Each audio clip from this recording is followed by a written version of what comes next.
Hey, yay, yay, yay. Not the Fonz, but Josh here. Um, Josh Dippold.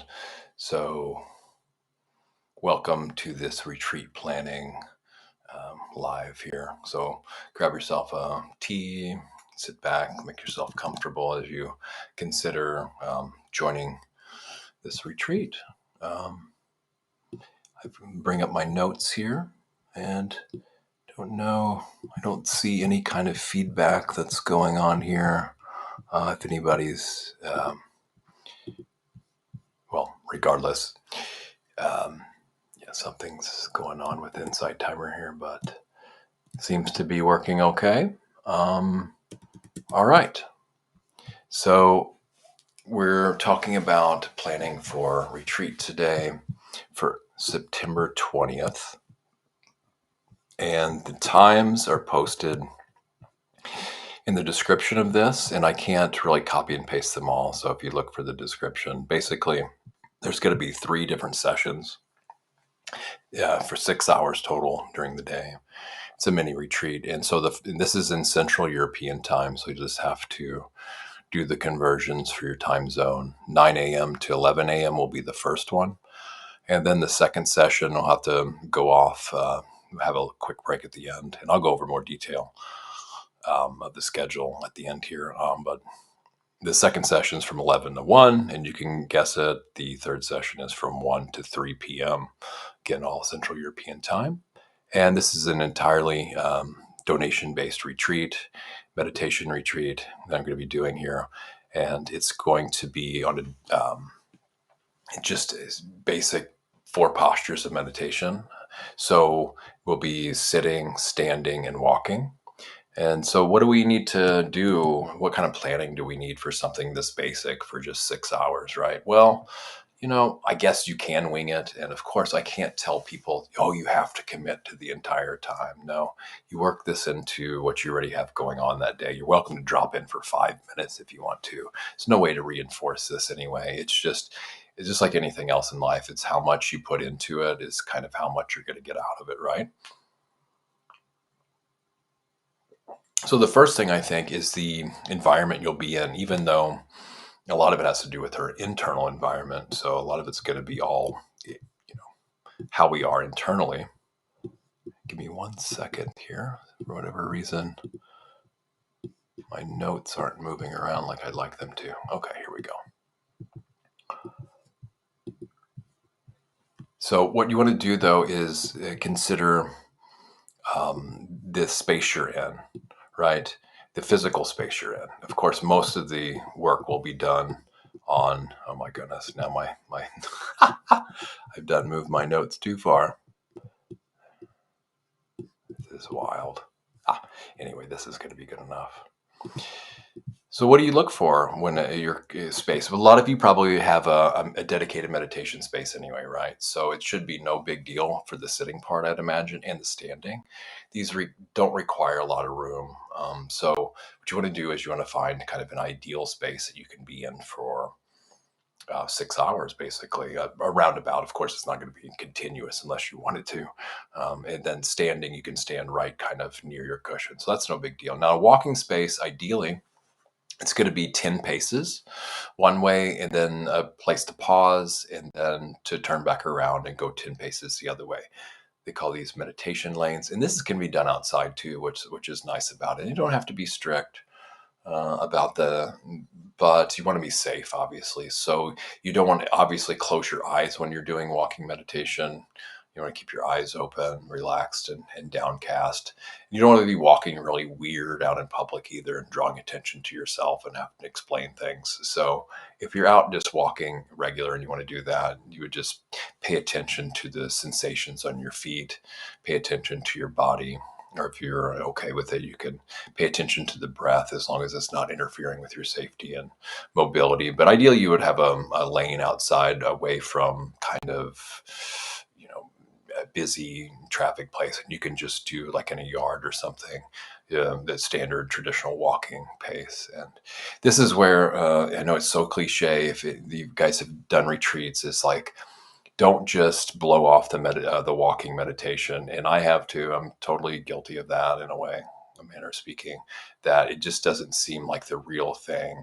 But there's actually quite a lot of benefit, and it actually takes, at least for me, it takes more discipline and training to really go deeper into walking and be mindful and present where it has benefits. But it's just like anything else. The more you train at it, the more beneficial and skill will build up with it. And I will demonstrate some different types of walking techniques too. Probably the Tai Chi walk, which is kind of the most unique one that I have, and it's not as complicated as it sounds. Once you get the hang of it, the standard lifting, moving, placing. And then there's things like, just like I said, paying attention to the sensations on your feet. There's other ways to do walking meditation too that don't involve the body. You can work with the sense sphere of sight, so we can notice of seeing and looking. You can just repeat seeing, seeing, and just be aware that the visual field is happening without necessarily having to look at any particular thing. And then when you do look, you can notice, okay, looking is intentional, and you can determine when you're looking and when just there's visual data coming in. Just remind yourself of mindfulness of seeing. Same way with hearing and sounds, and can switch to that too. Um, yeah, and then there's just a full body awareness too when walking. So go into more of those in detail when we lead the guided walking, which will be a challenge in and of itself, because my space, I have a place dedicated outside, but if for some reason the weather is not cooperating, I have a shorter place where I don't even have 10 paces to step in. So that'll be a challenge to teach and practice in that space. Totally doable though, and don't need entirely 10 spaces for walking. We won't be doing lying down meditation formal, but of course you're welcome to do whatever posture you feel is comfortable on September 20th if you join.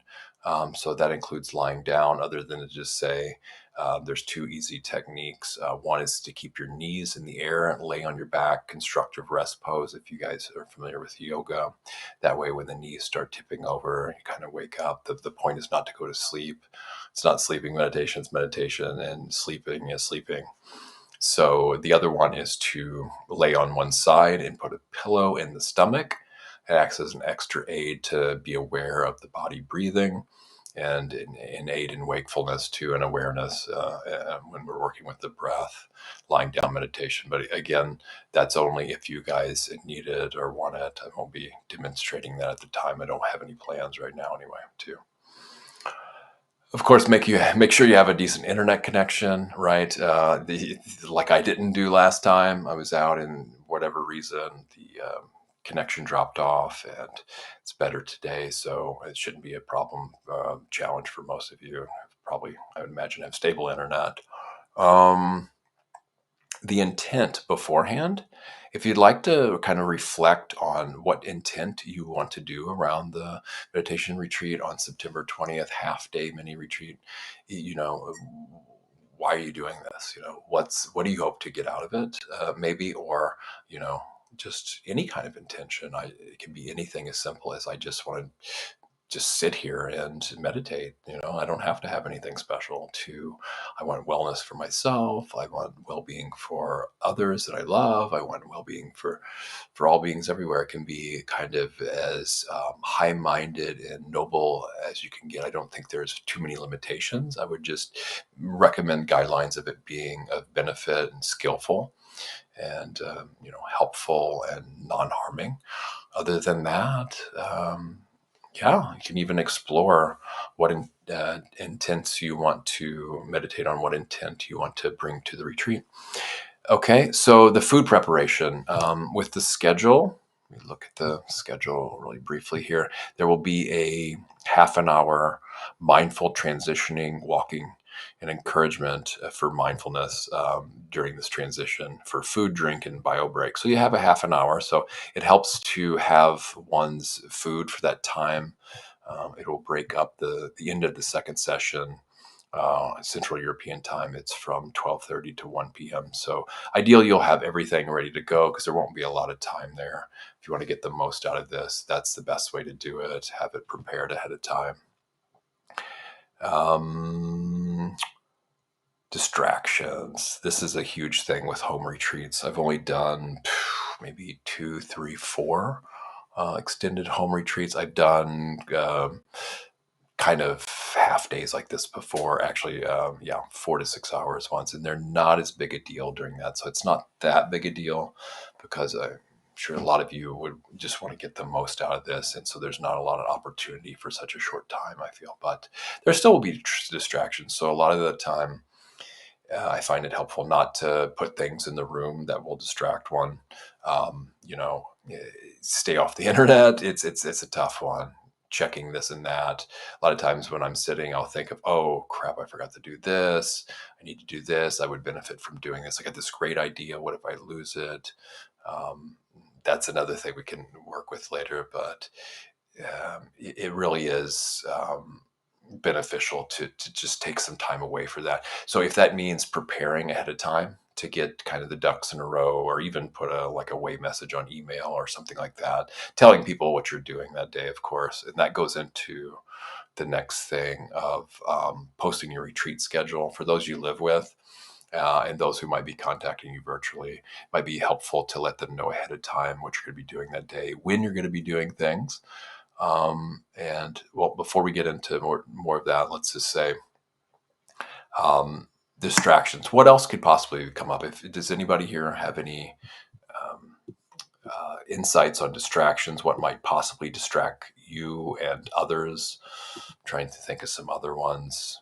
Mm, yeah, again, another one would be your roommates or people we live with, partners. Not distraction, they're a distraction, but meaning that, okay, so that will get us into the next one. We talk about mutual expectations before the retreat, right? So we kind of explain to who we're with what we're doing, and then ask them basically what are their expectations about it. What do they need, and um, then we get to practice compassion. We openly discuss supportive practices and boundaries for them and us, or for the parties involved, not them versus us. And it really does help. And I learned this the hard way, to prioritize the comfort of others, because we don't want to make them feel like they're intruding on us or we're intruding on them. Um, some people, it was, fiance and I were staying with my folks when I was doing recently, and I was doing a retreat after she left, and my folks are boomers, right? And not to stereotype and cliche, but they just really didn't understand, and I thought I had explained it, but apparently there was other I don't know, misunderstandings, or I don't know what was going on. I'm still gonna have to figure that out, but that probably won't be a big time thing. But I'm open from you guys to tell me any experiences that might be helpful in your experience for home retreats, of how you handled either preparation or on the spot things during a retreat, where the other people you were with were either challenges or success stories too. So feel free to chime in there. But again, we do this with compassion, and beforehand we kind of support, we discuss supportive practices, and then what more boundaries might need to be made, right? And then the compromises or lack of compromises, and that worked out ahead of time ideally, so it doesn't kind of, yeah. And then the posting the schedule, so they know the schedule, helps too, depending on how things are in your living environment.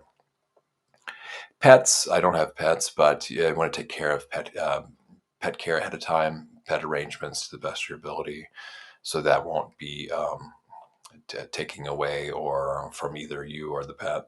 Um, and just realize that the whole thing isn't going to be as like a retreat center, right? More than likely, unless you have really good circumstances and conditions.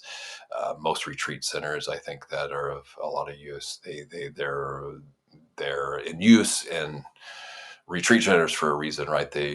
Conditions are ideal. Sometimes the staff is amazing there, supportive, right? People go out of their way. A lot of places, money's involved. So, some things by certain conditions in a way. Other times people work selflessly to get the most out of the retreat space and the retreat experience and teachers and on and on and on, right? So our home environment, especially since there's not a lot of conditioning and practice and yeah, just time involved making it happen as a retreat center, it's not going to be the same, right?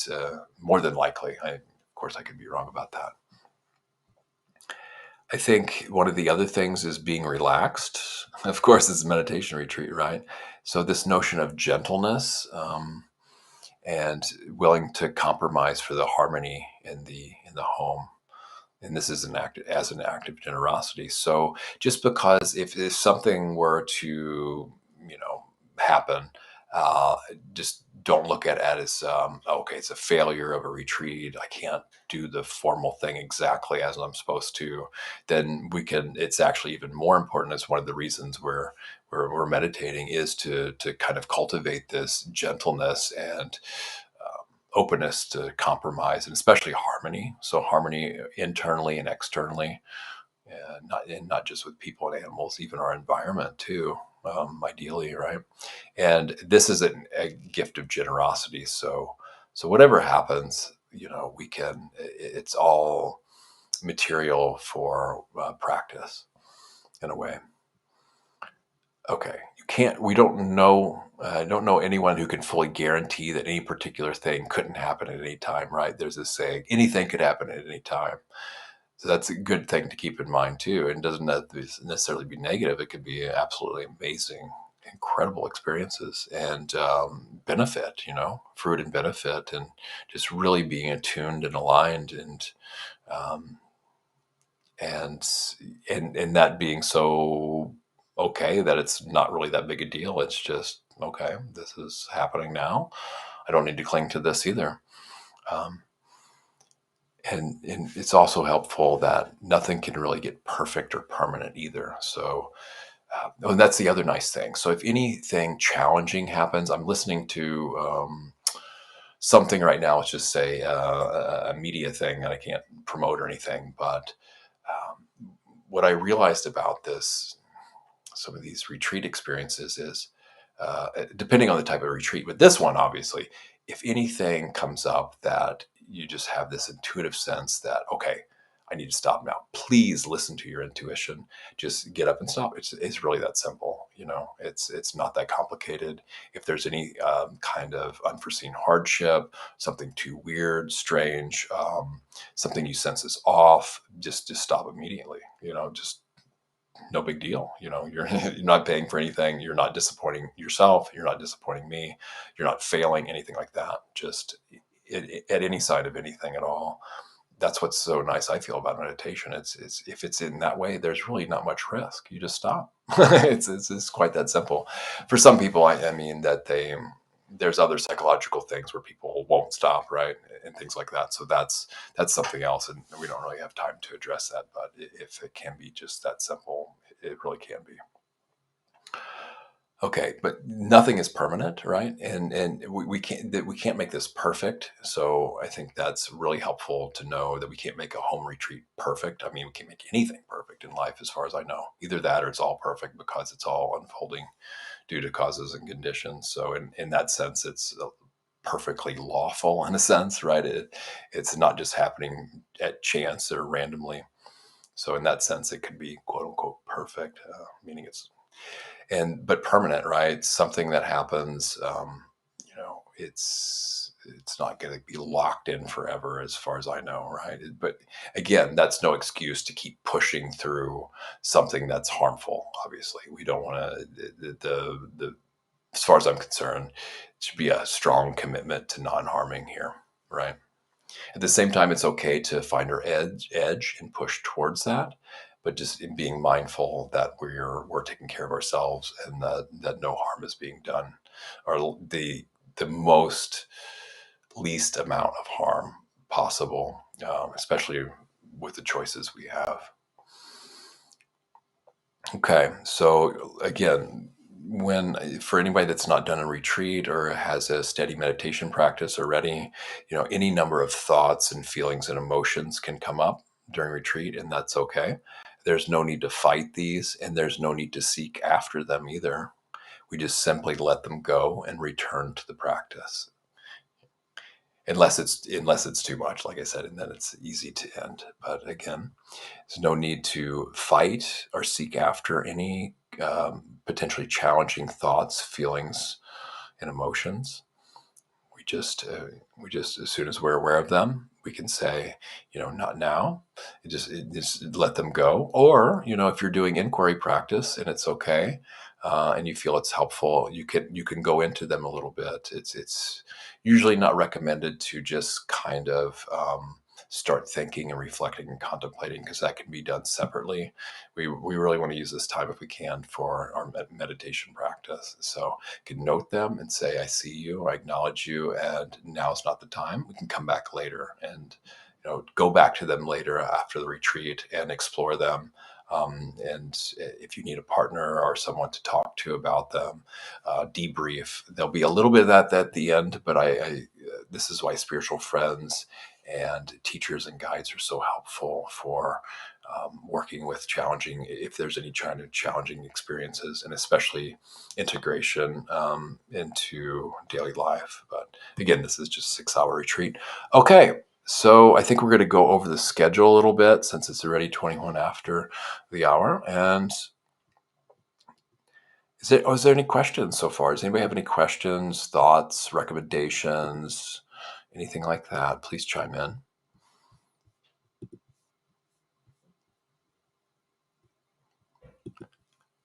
Okay.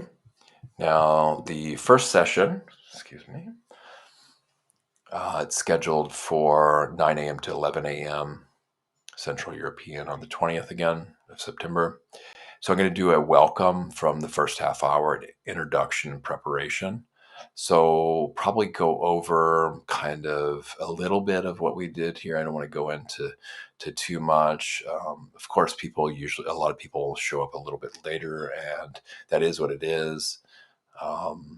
Can spend that time, if you're there in time, you're welcome, of course, to just jump right into meditation.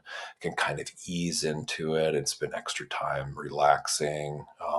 This is a time when, if you have any questions or concerns, anything like that, I think that might be the time, definitely the time to do it as well, and here too. And then I'll go into a minimally guided sitting meditation.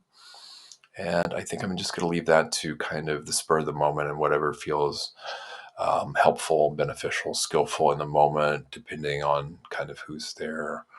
To the best of my ability, tuning in energetically to, the nameless, faceless, pretty much internet, right? At least in the context that we're doing it here. And then we'll do 15-minute minimally guided walking meditation. Hopefully everyone can hear me when I do this. I might just end up giving the instructions before we start walking, and then maybe check in throughout it, but we'll see. And then the next half hour, 10, 15, 45, another minimally guided sitting, and then a bio break. This term, interesting term, right? For 15 minutes to 11. Then what we'll do is we'll have to the links should be on my profile, and you'll see those, and you'll just have to come back in, and yeah. So that's what it is. This is how it is. Pretty sure that it's kind of limited to 2-hour sessions. So we come back in from 11 to 1 after the bio break. And if you don't need it, you can keep meditating. So 11 to 11:45, I'm going to do another minimally guided sitting meditation. So this is the bulk of the practice. And I should probably put on here, continue in any posture. I did the other one. So yeah, at any time you need to get up, you know, it's good. So there's a balance between, really sticking with it and not giving in to the restlessness automatically. And then there's another one where, if it's going to completely turn you off to doing it whatsoever, then, I feel it's better just to change postures, positions, or do what you need to do to stay with the practice overall long term.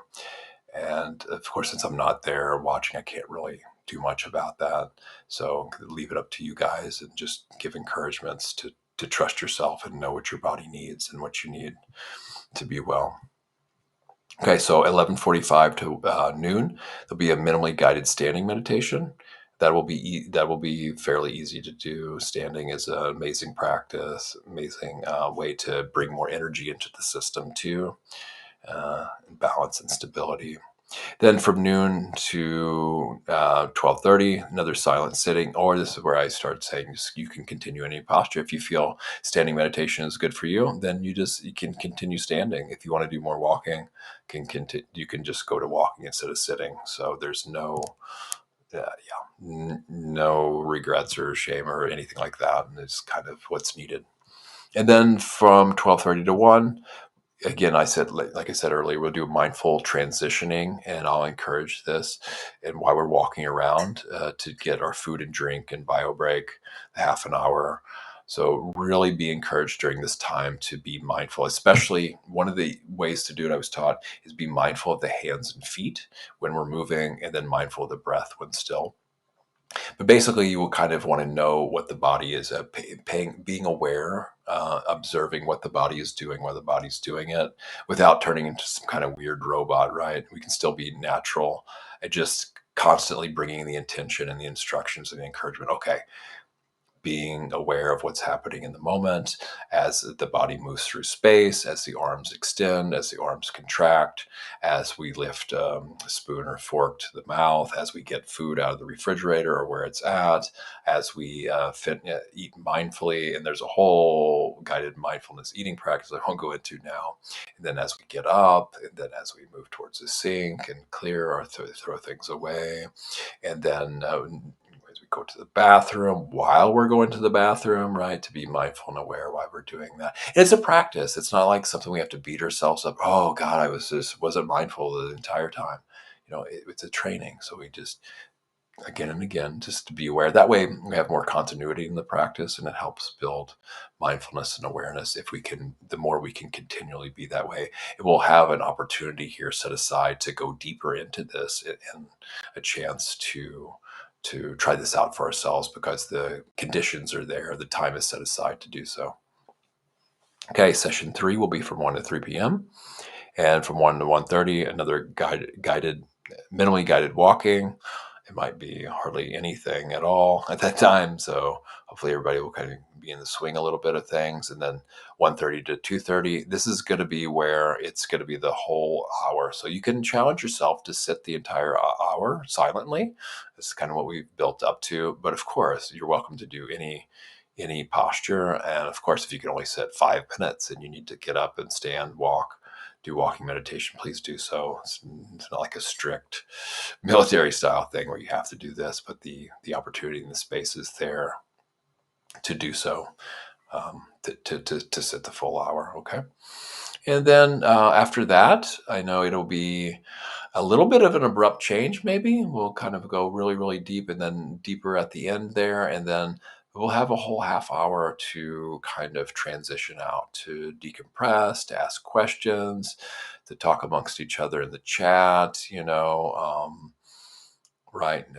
Q&A, sharing of experiences, and then I'll maybe guide you through how to kind of transition and get some more benefit out of what you just did, into taking it back into everyday life as well.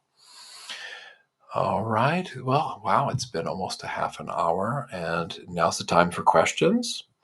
So anybody have any questions, concerns, thoughts? Is anybody enthusiastic, perhaps? Maybe a little dreaded, and this might be daunting. I don't know if I can do it. Doubts, anything like that.